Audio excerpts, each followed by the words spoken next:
In this video, I will show you how to fix Snapchat device ban.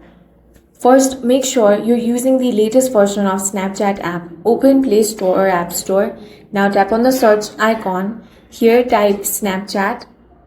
If you find the update option, tap on it and update the app to the latest version and install any available updates.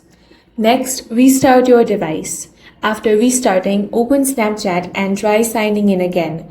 If you're using VPN or proxy service, turn that off before opening Snapchat, as these can sometimes interfere with account access. If the issue continues, clear the Snapchat's app cache.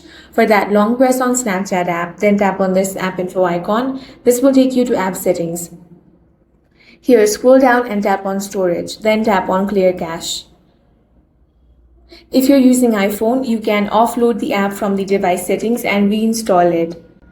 If the account was temporarily locked or banned because of policy violation or suspicious activity, changing your device's date, time, and time zone will not remove the ban. Instead, you want to open any web browser and go to help.snapchat.com and go to this section which says, "Why does it say my device is banned?"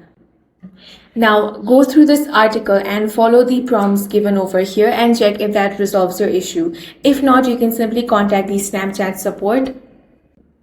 After that, recovery depends on Snapchat's review and there is no guaranteed way to bypass a permanent ban. That's all for this video. If you found it useful, make sure to hit the like button and subscribe for more videos like this.